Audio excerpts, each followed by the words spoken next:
So today, what I'm pretty passionate about is organic and sustainable gardening. And I'm so passionate about organic and sustainable gardening and clean food and a light footprint that I tend to be a little overly passionate about it sometimes. So if I get on a rant, just somebody time out me. Also, I tend to, because I don't think the general public hears enough about organic and sustainable gardening practices. Typically, I tend to cram about 3 days worth of stuff into a 1-hour class. And so this morning at 7:30 or 7 o'clock, I was up editing some stuff out of this. So I'm not going to cover, I forced myself to not cover some things that I like to cover. So I'm cutting this one back a little bit. We're going to focus primarily on your soils and pest control and fertilization. And I'll try not to get carried away on other stuff that I like to talk about as well. One of the most important things when you're gardening, the most important thing you can do is build your soil. That is the single most important thing you can do. Build your soil, add organic amendments to the soil on a regular basis. Our soil tends to have what? Our soil tends to be somewhat clay, somewhat hard, unless you live right along a creek or waterway where you've got some alluvial deposits there. So our soil tends to be a little rocky, and it tends to have high clay content, which needs to be broken up by adding organic matter. So we're going to talk about soil preparation, taking care of your soil. We're going to talk about some organic methods of fertilization. In our garden at home, we've got a fairly good sized garden. It's comprised entirely of raised beds. And I don't want to sound like I'm trying to toot my horn, because I'm not, but we've grown for a long time not using any synthetic fertilizers or pest control at all. And anybody can do it. You know, this is just proof that it can be done. Somebody will help me remember. There's one pest, garden pest, that I don't know how to manage, and don't know anybody that does know how to manage organically. And so it's one who wants to raise their hand and remind me to cover that? Somebody? Okay, will you do that? Because I'll forget. I'll get off on some tangent and forget. There's one garden pest that I have trouble with. Other than that, we use no synthetic fertilizers, very little fertilizer. We use organic pest control methods at home and really produce just incredibly beautiful, clean crops, just tremendous abundance. So it's easy, it can be done, anybody can do it. So let's get started. First of all, and if you know the answer to this because you've seen it before, don't answer, but what do these have in, because some of you have been through this before, what do these have in common? You eat. You eat them. You do eat them. That's one thing they have in common. They're all delicious. Good answer. Do they have a high pesticide residue? They do. Yes. They do. Organization called the Environmental Working Group every year publishes a Dirty Dozen list, and they look at USDA and FDA data tests that where the foods are tested, and the average amount of chemical residue on those food groups, or those specific foods, are then recorded. And that's a published list anybody can get and look at. So almost everything you buy to eat has some level of chemicals on it. And this list will tell you the Dirty Dozen list for those that for the previous year's testing have the highest level of chemicals. Then they also publish a corollary list called the Clean 15, because it rhymes, Dirty Dozen, Clean 15. It's the 15 foods, vegetables and fruits with the least amount of residual chemicals. You can go to that website and look it up. You can print off a shopping list that you can put in your shopping cart or your grocery bag or what have you, and give you some ideas of the things that have the highest levels of chemicals residue on average, and the things that have the lowest levels. And what some people do might consider things that have lots of chemical residue on them, maybe buying those organically or growing them themselves. And then the rest of the stuff, whether you buy it organically or not, that's something you can figure out. One thing interesting about this, there's one, two, three, four, five fruits on this. And we know that fruits, when you buy fruits take a lot of chemicals to grow, especially here in the humid southeast. It just does. You can buy organically grown fruits, and that's what we buy. We either buy organically grown fruits or grow them ourselves. But half of that list is comprised of fruits. The other half, mostly are going to be leafy vegetables. Celery, spinach, also tomatoes, potatoes, snap peas. So these are the things that after testing have the highest levels of chemical residue on them. Not that it's going to harm you, but our concern at home is that if you eat a lot of these, and we do, then over time, how much chemical residue are we taking up in our bodies and storing in our bodies? I don't know. So what is organic gardening? This is from an old UT Extension definition from a publication. I think that publication is actually out of print, and I'm hoping they'll read it back.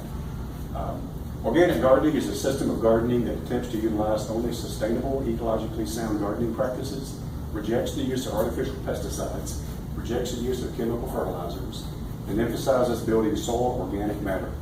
So building soil organic matter, again, is the single most important thing you can do in your garden to have a really good, healthy crop that doesn't depend on chemical inputs.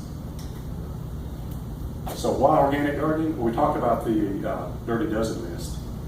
We know that foods that we eat have traces of chemicals on them. That's a given. Also, in 2010, President's Cancer Panel publication report entitled Reducing Environmental Cancer Risk, What We Can Do Now. Basically, it just says to avoid foods grown with pesticides or chemical fertilizers, because there's a link between those things and cancer. So, if you're concerned about that, then you want to try to avoid those things with lots of chemical residue on them. What's another reason what are some other reasons for eating foods, buying and eating foods that are organically grown, other than for yourself? Support farmers.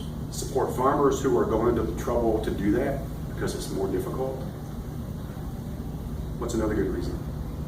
To not have all those chemicals in the environment. Yeah. If you're buying things. Yeah, if you're buying conventionally grown, and I'm not knocking people that grow conventionally grown crops, but if you're interested in organically grown foods and protecting the environment, then obviously it's better to support farmers who are growing things organically with sustainable gardening or farming practices than conventional.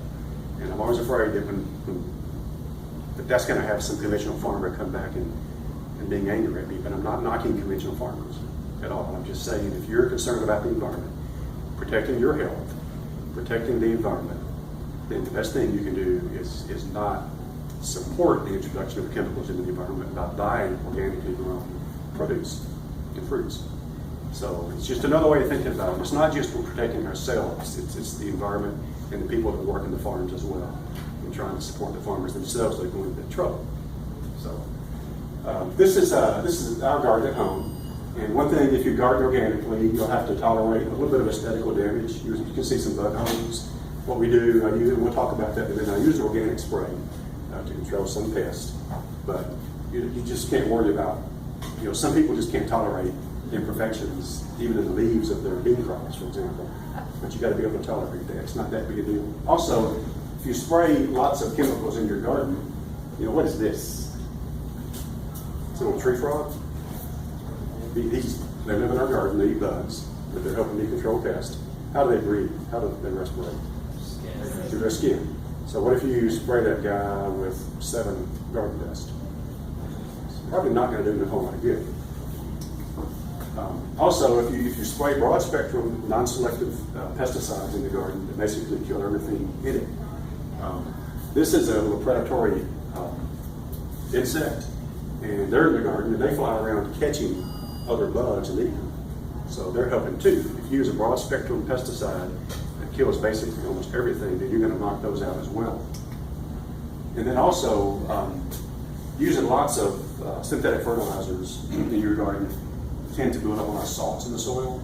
And if you turn over a pitchfork of dirt in your garden and you can't see a lot of insects, you don't have enough organic matter in the soil, there's too much clay, particularly earthworms, or there's too much chemical input going on, too many synthetic fertilizers. So if you stick your pitchfork in there and you flip that dirt over, and you should see earthworms in there. And that, when it's really dry, you may not see as many earthworms because they're going to seek moisture, but most of the time, they should be readily available. Thanks for coming in. Have a seat. Okay, thanks. One thing I'm going to apologize on the front end. There's some handouts for you, but I forgot that the ag office the extension office was closed today. It's a holiday, so I couldn't make copies. So I thought, okay, I'll make copies here at the farmer's market office. Well, their toners out of their printer. So we made 2 copies, so I'm not sure. We're going to figure out some way to get this to y'all. What it has is all of the important resources out of this PowerPoint program. I'm here for you. And maybe if everybody wants to leave an email address and a name, I could email it to you. We could also scan it and put it up on the farmer's Are you market. volunteer to do that? Yeah, I will, because I do link Okay. this video to Let's it do as that. well. I'll send it to you as a PDF, Yep. and then it'll be on We could, on our farmer's market Facebook page, Okay. there'll be under notes, Got it. links Okay. to the video as well as these PDFs. Problem solved. All right. Cool. Okay, real quick, I'm going to try not to, like I always try to cram too much information here because I think everybody needs to hear more about organic gardening, if not from me, from somebody else. So I'm always trying to do too much. And usually it's like 4 hours before I let you guys go, but I'm not going to do that today. I'm kidding, not really. One thing that's helpful to do is a soil test to know what kind of condition your soil is in. The instructions are on the box. I'm not going to be rolling all these bullets. We're going to focus some more time on some more things coming up. But if you haven't done a soil test, it's worth doing a soil test in your garden. You'll just follow the instructions on the box. At the main extension office, up here when you first come in, the other building at the beginning up there, you can stop and get a soil test kit box. And I forget, how much is it now for a soil test? Anybody know? It's not much. What, $7, $8, $9 or something like that? You take your samples, you bring it here, they will send it off for you. You'll get your results back, and it'll tell you what kind of condition your soil is in. So that's always a good thing to do. Not every year, maybe every 3, 4, 5 years, just to see how things are doing. Let me back up.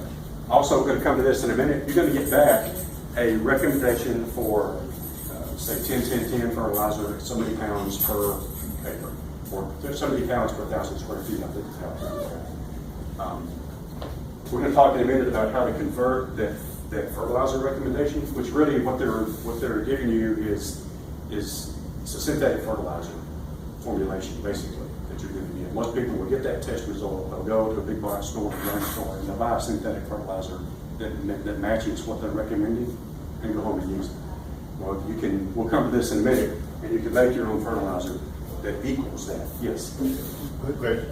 If your garden spot is a little bit large, has a little bit of degree of slope, should you take separate tests from different sections? Do you think it'd be that much difference in the Probably garden not. plot? I mean, you could. It's not that much to do to. But Yeah. if it was me, you'll collect several samples Yeah. from around the garden, which will kind of average things out. So I would do one test. So you'll get maybe, It's not going to leach out that much based on a little bit of slope. unless it's a real steep slope, Yeah. probably not. I would That's get good gardening anyway. some samples at the top, the middle, and bottom. Yeah. Combine those, Yes, sir. and then get a small amount of that. Once it's dry, put it in the box, and then you'll have a good average. And it's easy to do. Anybody can do it. Okay, something else you can do, and I'm not going to spend a lot of time on this either. You can, in the fall, coming up, fall and winter, you can add cover crops.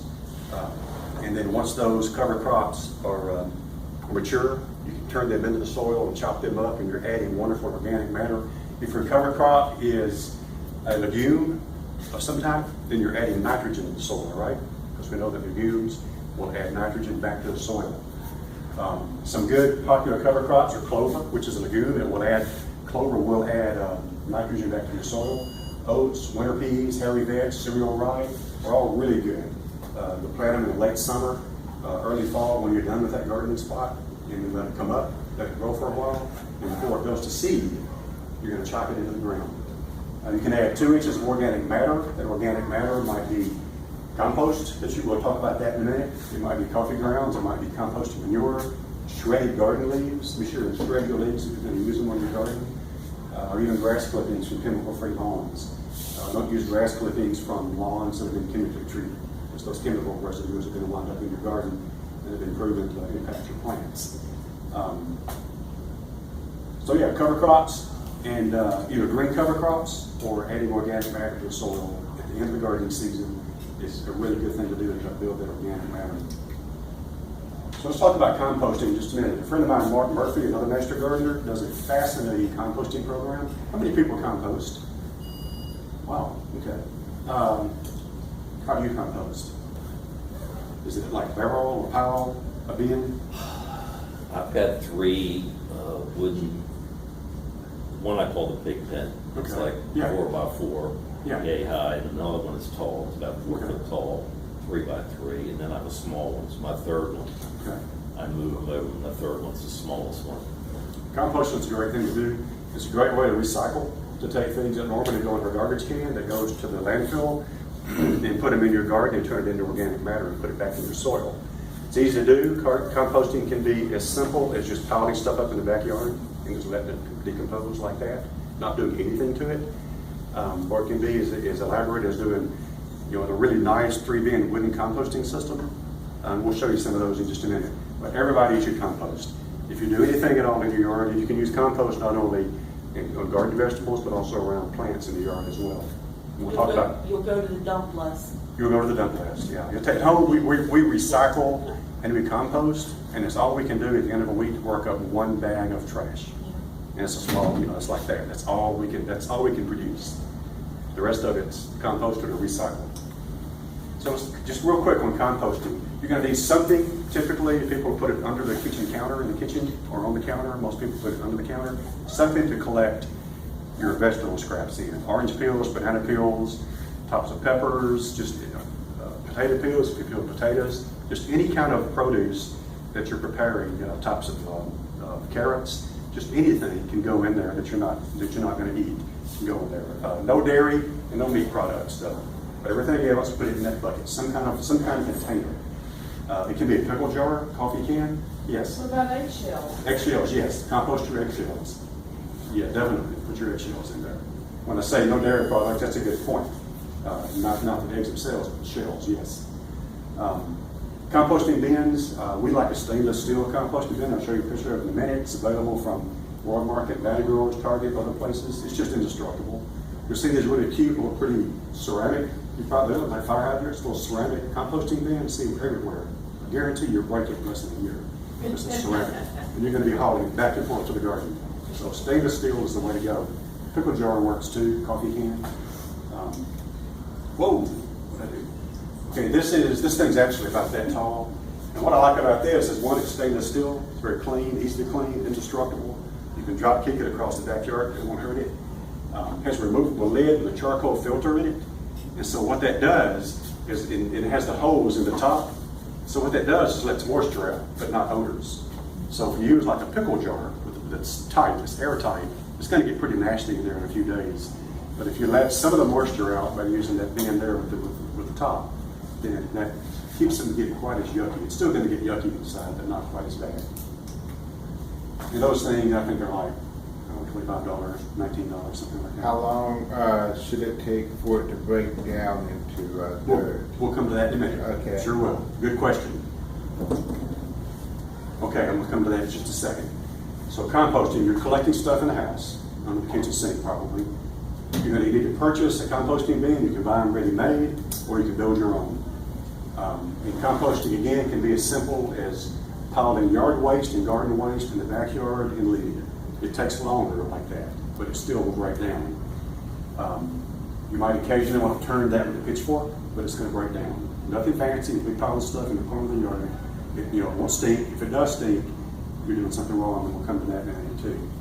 Ideally, a compost pile should be about 3 to 4 feet tall and 3 to 4 feet wide. And that's so that you've got enough mass to generate the heat you need to kill bacteria, harmful bacteria, and to try to kill some of the seeds that might wind up in there. But you're not going to kill all the seeds. And sometimes that's a good thing. Actually, we compost a lot. We take the compost, put it in the garden, and every year I get things that come up in the compost: pumpkins, cantaloupes. And we just kind of move them around. And we get some of the best watermelons and cantaloupes out of the compost pile, which is another reason to either buy or grow open pollinated vegetables and fruits if you can. Because if you're buying hybrids, like a hybrid cantaloupe or a hybrid watermelon or a hybrid tomato, you're not going to get back, when that seed germinates, you're not going to get the same thing back that you bought, because it's a hybrid, it's a cross between different varieties. It'll revert back to one of those earlier varieties. If you use open pollinated, non-hybrid cantaloupe, watermelon, what have you, then if that seed comes up, it's gonna be exactly what that thing was to start with, what kind of cantaloupe or watermelon it was. And we've got a really nice watermelon bed right now and a cantaloupe bed that came out of the compost. And it's just digging all by itself. Okay. Homemade composting bins, just real quick.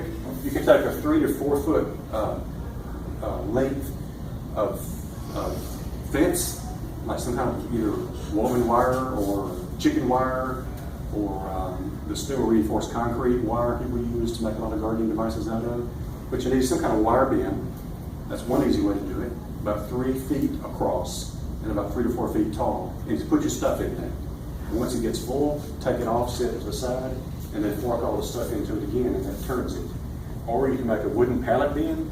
I love making stuff out of pallets. If you ever go to Pinterest and look at pallet ideas, you can spend like years looking at cool stuff. It's like a major black hole time sink. It's an addiction. The coolest stuff out of pallets, including pallet bins. Free, just collect you some pallets, you make your great composting bin. I'll show you a picture in a minute. A barrel bin, I use a wooden bin I made. A barrel bin, 55-gallon plastic food grade barrel. Not a barrel that has petroleum products in it or cleaning solvents, but food grade, like an olive barrel. Those are available at the co-op here in town.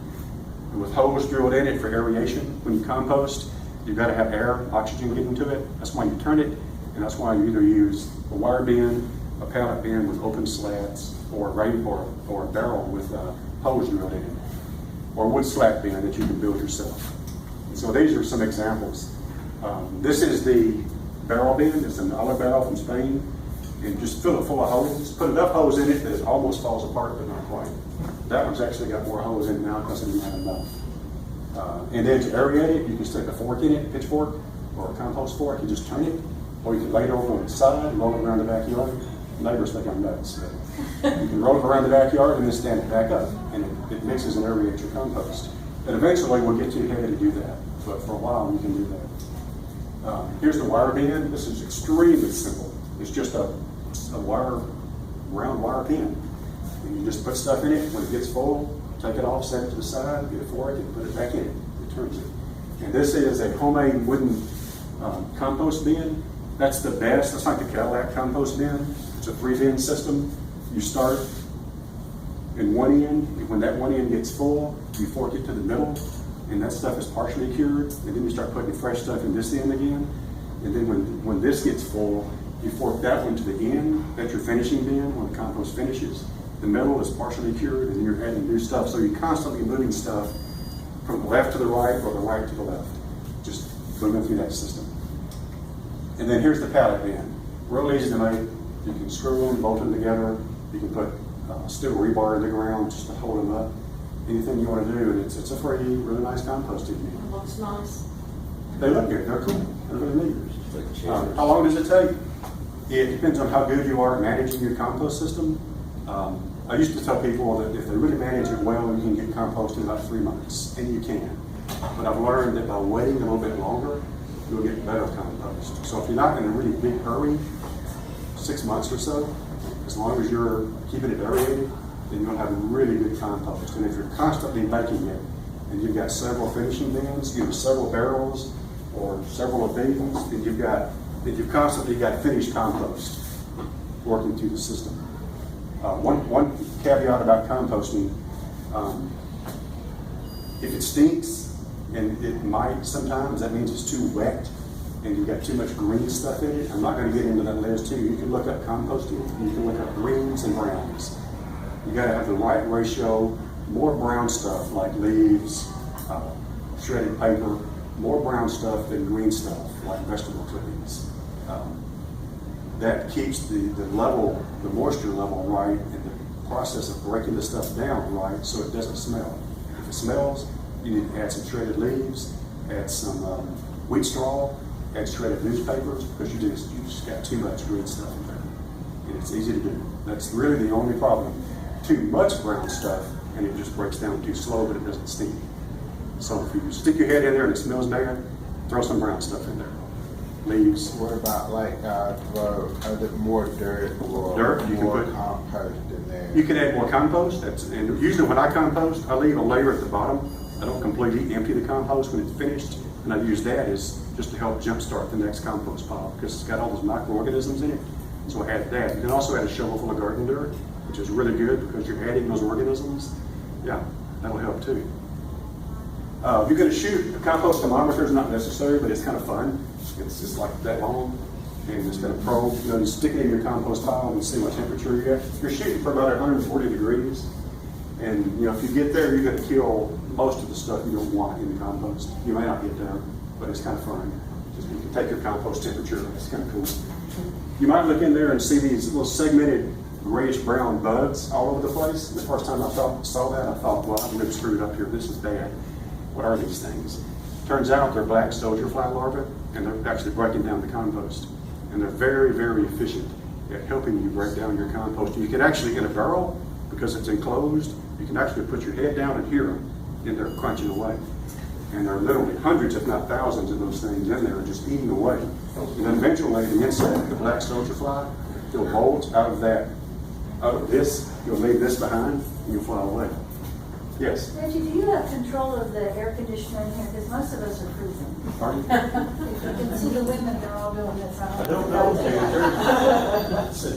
I think so. It wasn't 69. That is pretty cool. Yeah, you can pick one. Maybe that'll help. Okay, so composting. If some of you compost, if you don't, start doing it. It's cool. Easy to do. So here's kind of what you get. Just black gold. Finished compost is going to smell like really sweet soil. It's going to have a really, really sweet aroma to it. Okay, if you're going to spend your time amending your soil, and the reason we're composting is one of the important soil amendments when you add on soil.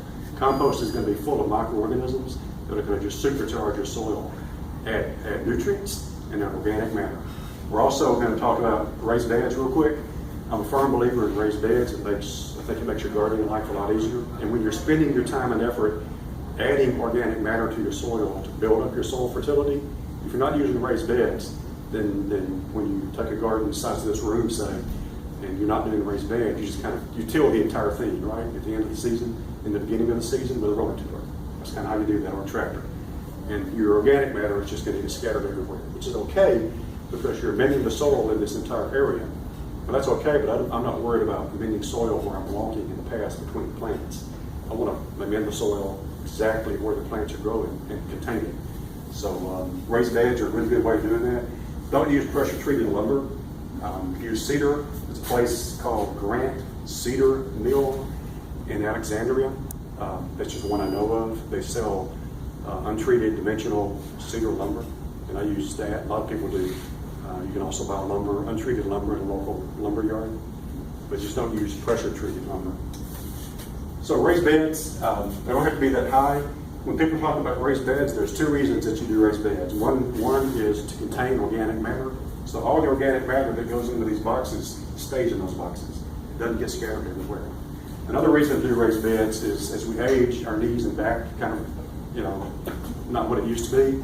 And some people do raised beds just to help from having to bend over so far. In that case, you're going to be taller than this. You're going to be about 21 inches tall. And that's not why we're doing raised beds in this case. You can always start with that. It just needs to be just high enough to contain your matter. My raised beds are only 6 inches tall.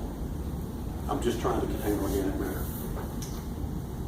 You can use wood, you can use cinder blocks. This is outside of our restaurant in Chattanooga. They grow some of the herbs and vegetables that are used in their garden. And that's a beautiful raised bed garden there. And keep this thing next to the back.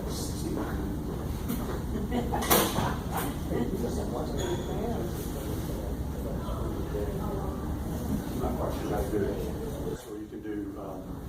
Or you can do mulch. Either way. I used to spend some time talking about rain barrels and collecting air conditioning condensate. We get 5 to 10 gallons of water a day out of our air conditioning system. And everybody's got an air conditioner, right? Yeah. If you're not, you're nuts. In this part of the country. An air conditioner is going to produce 5, 10, 15 gallons of pure distilled water a day, which is great. That's a different topic, a different day. Rain barrels, you can build your own, you can buy them. There are rain barrel workshops put on here occasionally. Highly recommend it.